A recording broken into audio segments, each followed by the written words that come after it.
नमस्कार दोस्तों, good evening. आज हम अपनी भारतीय इतिहास के बारे में दोबारा से जानकारी देते हैं। अभी तक हमने वेद, वेदांग तथा भारतीय प्राचीन भारत के बारे में कुछ महत्वपूर्ण जानकारियाँ प्राप्त की थीं। वेद, वेदांग तथा पुराण पढ़ने के बाद आज हम आपको बताएंगे कि उपनिषद क्या हैं।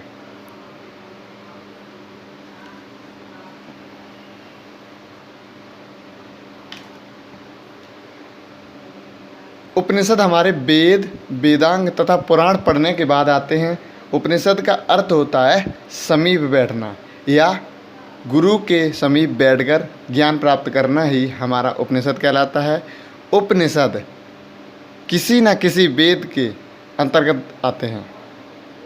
वर्तमान समय में उपनिषद 108 गिने जाते हैं। 108 संख्याएं उपनिषद की होती हैं, जिनमें से सबसे छोटा उपनिषद छांदोग्य उपनिषद कहा जाता है तथा मुंडक उपनिषद, जो सत्यमेव जयते भारतीय चिन्ह को लिया गया है। भारतीय चिन्ह प्रश्न में पूछा जाता है कि भारतीय चिन्ह सत्यमेव जयते कहाँ से लिया गया, तो किस उपनिषद से लिया गया, तो वो मुंडक उपनिषद से लिया गया है। तो देखिए, जो ज्ञान समीप बैठकर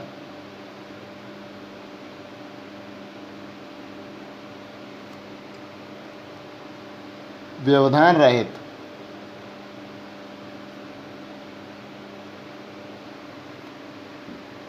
निकट आए,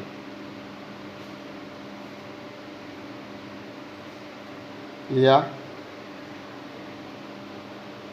ज्ञान विशिष्ट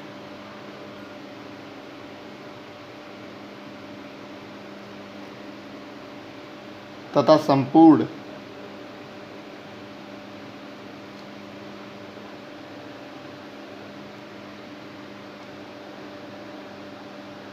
सच्चा ज्ञान हो,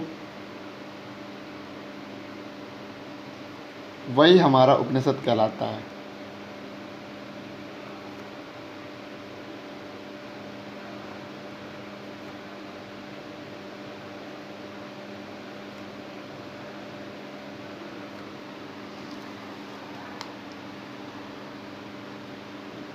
उपनिषदों की संख्या 108 है, जिनमें से सबसे छोटा उपनिषद छांदोग्य उपनिषद कहलाता है।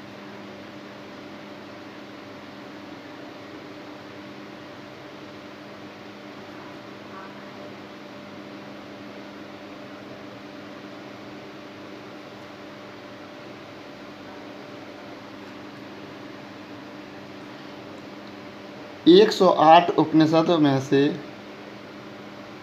13 उपनिषद मुख्य माने जाते हैं।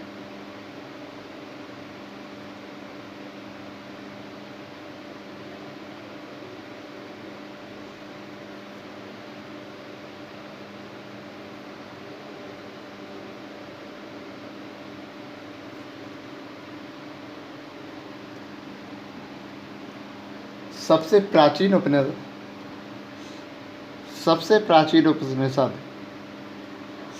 प्राचीन उपनिषद कंठ तथा केन को माना गया है।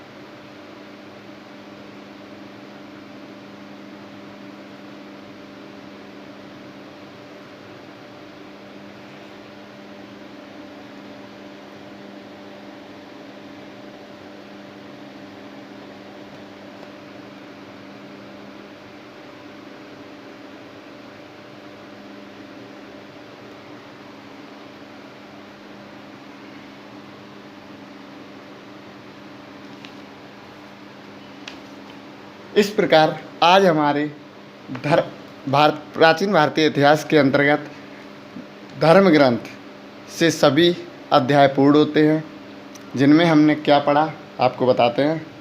इतिहास जानने के स्रोत।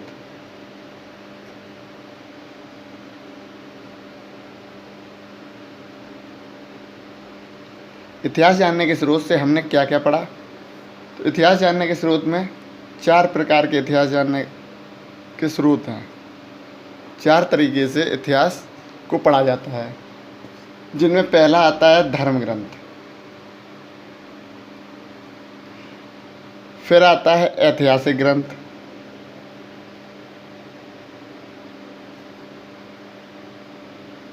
फिर आता है विदेशियों का विवरण, जो हमारे विदेशी हमारे देश में आए थे, तथा आते हैं पुरातत्व संबंधी साक्ष्य।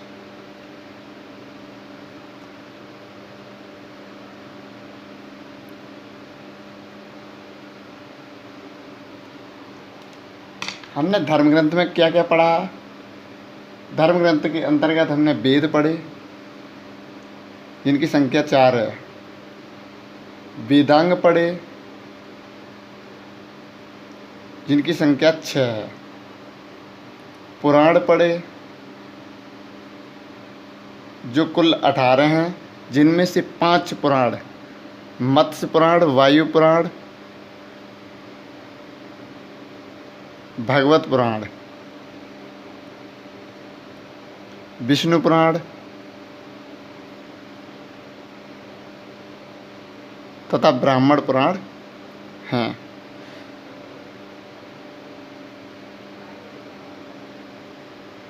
इनमें सबसे प्राचीन पुराण हमारा मत्स्य पुराण है।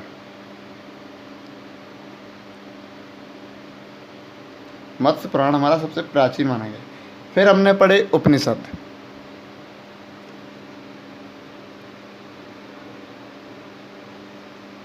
जिनकी संख्या 108 है।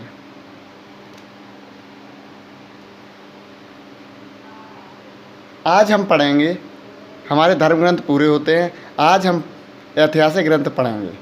ऐतिहासिक ग्रंथ क्या है?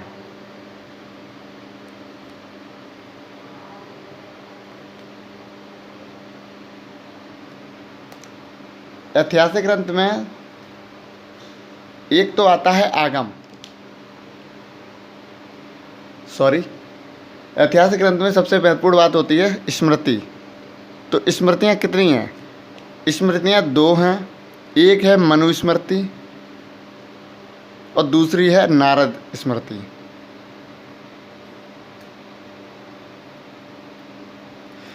मनुस्मृति हमारी सबसे प्राचीन स्मृति मानी जाती है।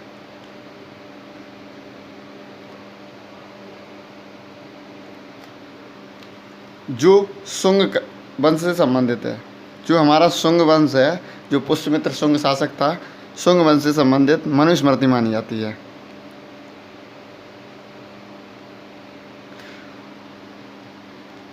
नारद स्मृति गुप्त वंश से संबंधित है।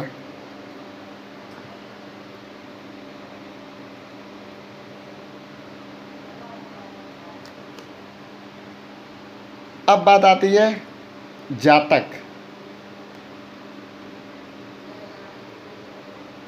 जातक, आगम, राजतरंगड़ी,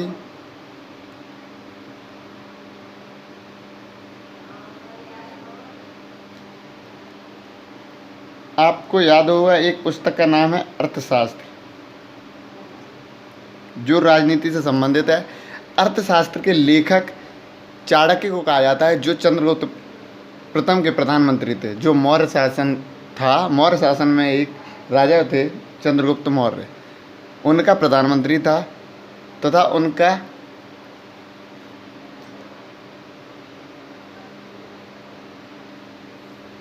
चंद्रगुप्त का प्रधानमंत्री कौन था? अर्थशास्त्र के लेखक चाणक्य, कौटिल्य अथवा विष्णुगुप्त। चाणक्य का अन्य नाम कौटिल्य विष्णुगुप्त भी था। चाणक्य के अन्य 2 नाम और थे, कौटिल्य और विष्णुगुप्त। बात आती है अर्थशास्त्र पुस्तक किस पर आधारित थी? तो अर्थशास्त्र पुस्तक राजनीति पर आधारित थी। जातक पुस्तक, जातक क्या है? जो बौद्ध धर्म हमारा है, बौद्ध धर्म की प्रमुख पुस्तक है।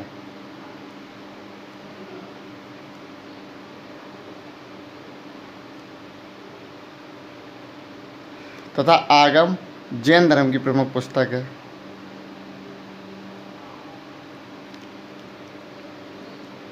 यहीं आती है कि राजतरंगड़ी क्या है? राजतरंगड़ी पुस्तक जिसमें कश्मीर का इतिहास का वर्णन करते हैं, कश्मीर के इतिहास का वर्णन किया गया है।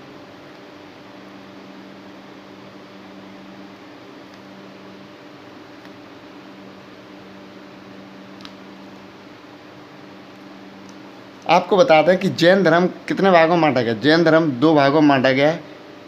एक था श्वेतांबर और एक था दिगंबर। श्वेतांबर का अर्थ है कि सफ़ेद वस्त्र धारण करने वाले जो जैन धर्म के अनुयायी थे वो श्वेतांबर कहलाते थे, तथा नग्न रहने वाले जैन धर्म के अनुयायी दिगंबर कहलाते थे। जातक में बात आती है। जातक पुस्तक कैसी है? जो बौद्ध धर्म की प्रमुख पुस्तक है, तथा एक पुस्तक है कथावस्तु। जातक से संबंधित कथावस्तु पुस्तक, जिसमें महावीर कथावस्तु में एक प्रमुख पुस्तक है कथावस्तु, जिसमें महात्मा बुद्ध का जीवन चरित्र का उल्लेख किया गया है।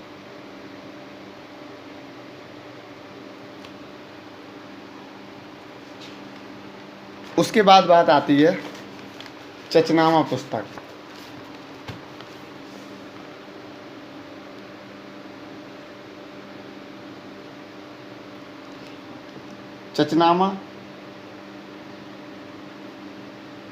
चचनामा पुस्तक के लेखक अली अहमद थे।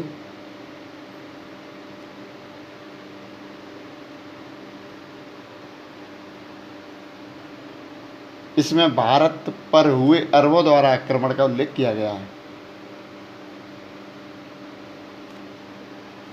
एक पुस्तक है अष्टाध्यायी।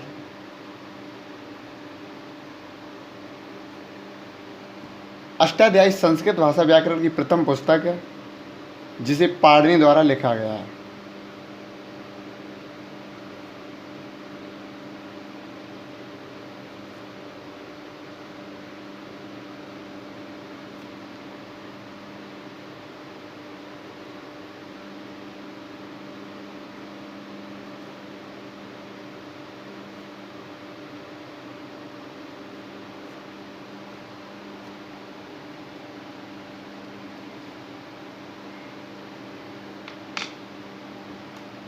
आज हमारा ऐतिहासिक ग्रंथ यहीं पर समाप्त होता है। इसमें हम इतिहास जानने के स्रोत में हमारे धर्म ग्रंथ पूर्ण हुए, ऐतिहासिक ग्रंथ पूर्ण हुए। अब आते हैं विदेशियों का विवरण।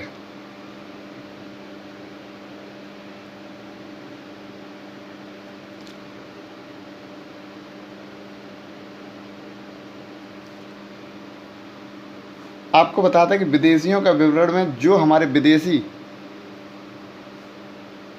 अन्य देश से भारत आए थे यात्रा करने या अध्ययन करने, उन्हीं का विवरण होता है, विदेशियों का विवरण कहलाता है। जैसे चीनी लेखक हेनसांग आया था, फायान आया था, अरबी लेखक आए थे, यूनानी लेखक आए थे, कई अन्य लेखक आए थे, उन्हीं का विवरण किया जाएगा। आज की क्लास हमारी यहीं समाप्त होती है। आशा है आपको हमारी पढ़ाई गई क्लास या दी गई क्लास आपको बहुत पसंद आई होगी। हम ग्राफ द्वारा आपको समझाने की कोशिश करेंगे।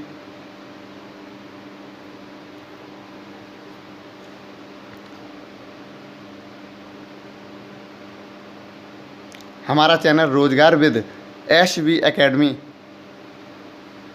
लिस्ट एंड जीके के बारे में ग्राफ द्वारा समझाने की कोशिश करेगा, या उस पर हम बताने की कोशिश करेंगे। धन्यवाद। आप हमारा चैनल सब्सक्राइब करें, लाइक करें और कमेंट्स करें। आपको ये वीडियो कैसी लगी, या आपको हमारे द्वारा समझाए गए प्रश्न कैसे लगे।